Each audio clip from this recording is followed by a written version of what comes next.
Hey guys, what's going on? NealGuides here. Welcome back to another video. Now in today's video I'm going to show you how to effectively break down the 4-2-3-1. Now this is an important video because everyone is using this formation, and truthfully speaking it's probably the most frustrating formation to play. The problem is that obviously on paper it's probably one of the best formations in the game, even in real life. You have two CDMs. Especially in FIFA, the two CDMs make the biggest of difference. The way CDMs act this year, they sit way more deeper than centre mids.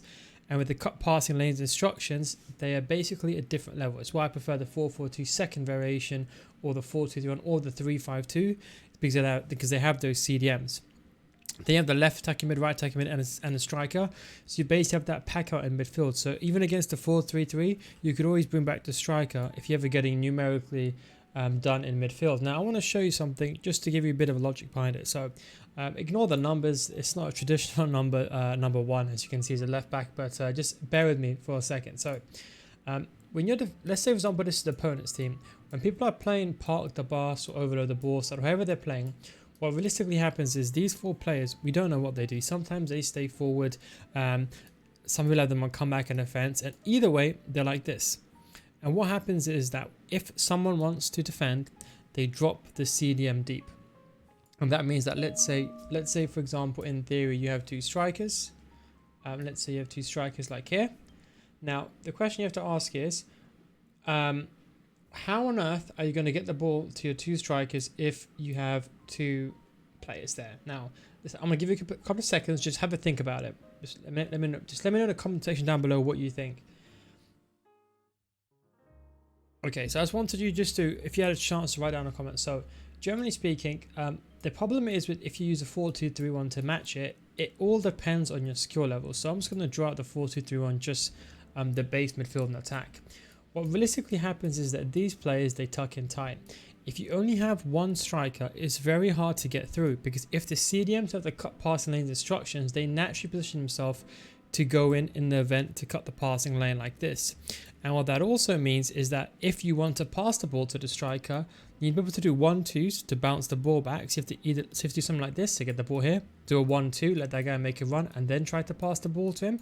Or for example, do a 1-2 and bounce it off your winger, and then make a run, and maybe you can make a run in behind like that. But either way, with one strike, it's very, very hard to play the 4-2-3-1. And that's why I say, if you ever coming up against it, you could try to match it, but you have to understand your skill level. If you know you're not good at using a 4-2-3-1, my best advice is to change formations. Now, I would recommend 3 formations. The 4-4-2 second variation is good. I'll explain that why in a second. The 4-2-3-1 is also good to match. I'll explain that as well. The 4-1-2-1-2 second variation is a very good way to break through in the narrow channel.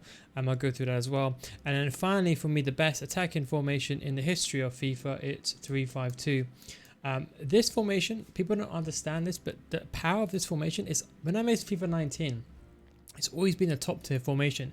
You know, it's like a 4-4-2 with an extra cam. You know, it's like a 4-2-3-1. If you think about 4-2-3-1, it's like a 4-2-3-1 with an extra striker, and it's basically a 4-1-2-1-2 in the middle with a left mid, a right mid. It's everything that you want going forward, but of course defensively you do lose out on one of the players.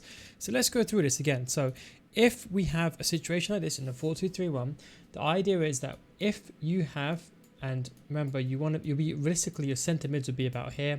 People always complain about the back four. The back four are always going to stay on the halfway line no matter what. They're not, even if you have everyone drop back, don't forget, drop back is only a defensive tactic. They're always going to be over there. So if you want to get the ball to your strikers, my best advice is do a 1 pass to the striker wherever he is, and then do a 1-2. What this will do is that he will drop forward and the whole defensive line will move with him. So let's say for example, if he's playing a high line, let's say he's playing an offside trap, whatever he's doing, let's ignore this. If you do a 1-2, it doesn't matter what happens with this player. If he drops, the players follow him. That's how you create space. When I say do the L1 triggers, I don't say it for no reason. Even if you do an L1 trigger with nothing, no thoughts in mind, it's going to position the defense from position number 1 to position number 2. I've explained this numerous amount of times. All you have to do is then do a 1-2 again, 1-2 backwards, and then you create the 2 player situation. then you put your opponent in a bit of a pickle because they've got to manually man mark one of these two players and be very oblivious to the wings. If you only have your cam and your striker there, if you try to do L1 trigger, you might be lucky to pay a pass in behind, but once you get up against a good player who knows what he's doing, he's just going to cut those pass lanes. The CDMs already do it themselves. You press the L1 trigger and then it'll be done. So that's why the 4-4-2 is perfect, because what happens is you match up one of the defenders for everyone on the attacker. So if he is defending, let's say for example here, this is what happens normally in the 4-2-3-1. He's got his player here. If you want to break it around, what you essentially have to do is have a higher width. What higher width does is it separates the gaps between these two players. See that? And that means when he's defending, he's going to have arguably a harder job to defend all these areas. Okay, so let's say for example you want to make a pass to any of these players. Let's just say for example in theory you wanted to make a pass, right? In fact, let me just depict it this way because it's going to be better. You have this square to pass the ball around as two CDMs. Now when you go into a game and use a 4-4-2, I want you to hold the ball outside your opponent's box and focus on the two CDMs. In the 4-4-2, you're going to see this. Now, all you have to do is just bounce the ball around. Now, he can only man mark one defender at a time. At max, he can maybe use teammate contain to go towards you and cut the passing lane. But if he does that, then you pass the ball around him. And this is why the skill move is used inside the box over here to then create the chance and then take a shot towards goal. So if you're up against the 4-2-3-1 with a 4-4-2, all you have to do is recycle the ball. And this is why I keep going back to recycling. If you're sitting here and you're a rank 3 player and you don't recycle, you're going to have to recycle, because every player that's an actual proper elite player, because I know there's a lot of people at elite division are not meant to be there, I'm not saying it in terms of offense, but in terms of skill level, the actual facts and reality. So you need to understand that you can't just score goals from defending, counter-attacking. You have to score by recycling. And that is the way to go through. Use an L1 trigger with this player.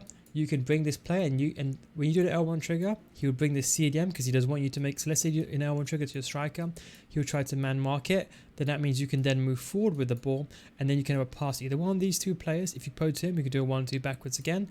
If you switch his players, all you got to do is go like that. He'll come towards you or you'll cut the pass lane, whatever it does, you can switch back. And basically it's a gambling game.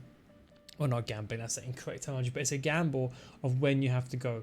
So it's more of a calculated risk. In the 4-1-2-1-2, the problems are you have a setup like this most of the time. Okay, and problem is that he has a number 8 against your, let's say number 8 here against your CDM. So when you distribute the ball here, it's fine, but because he's got no wingers, he can tuck in more. This is why I don't like the 4-1-2-1-2. If you are going to use the 4-1-2-1-2, you got to do the 1-2s with your cam, with your left centre mid and right centre mids to create the overlaps on this side. But you do have that triangle up front.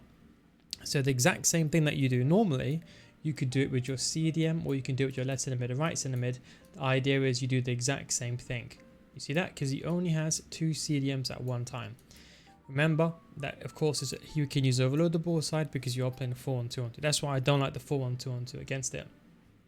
My best logic is a 4-2-3-1. Sorry, a 3-5-2. Play like this, and what happens is that he normally has one person on stay forward. If let's say he has 3 players on stay forward, let's say, because people always complain about that, you still have. If he has 3 players on stay forward, you still have 1 player for every single one of his players and 2 CDMs if you lose the ball. Then you just run back. But people always struggle with that, but we'll come back to that in another video. So let's say, for example, you're over here. In a 3-5-2 system, the reason why I love it is that you have exactly what I mentioned before you have in a 4-4-2. You have this square area, but you also have the middle cam that links the play together. People struggle with the 4-4-2 because there is no cam. So what people do in contrast is, let me just try to draw this out, is they got a 4-4-2 with 2 CDMs, so ignore everything on the pitch, look at the yellow markers. They try to bring a centre mid forward with an L1 trigger or 1-2 to act as a cam.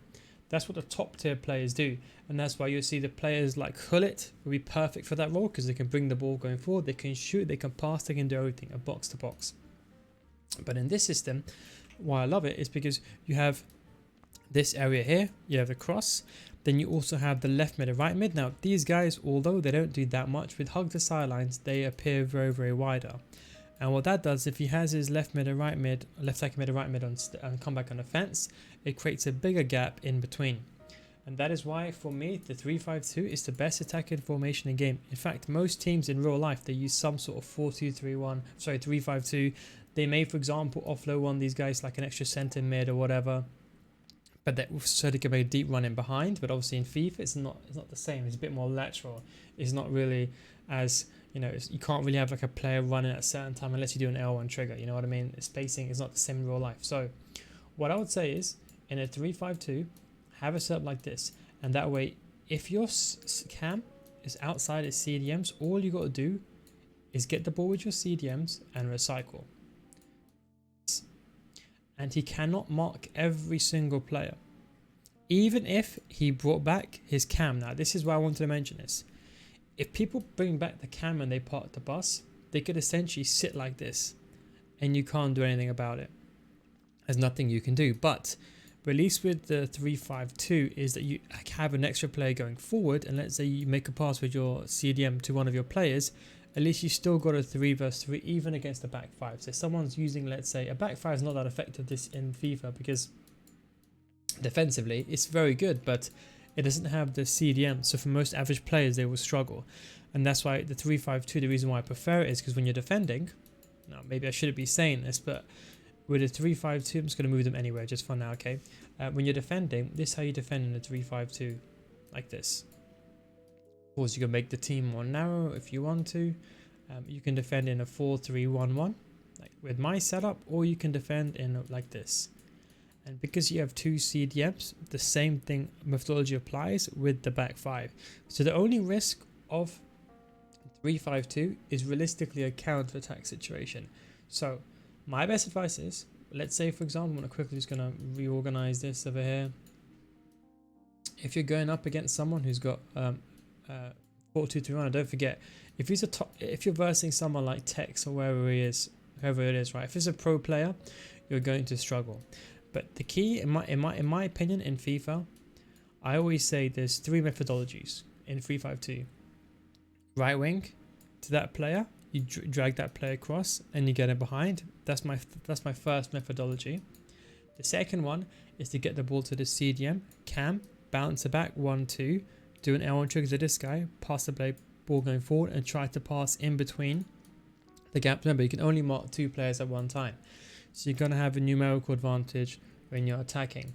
Well, the third idea is what I do is in a 4-2-3-1. Like I said to you, the square is to make a pass there, and I do a 1-2 backwards, and I drag that defender a bit more back, and I pass the ball back, and it's enough for me to do a first time fake shot and take a shot into the box.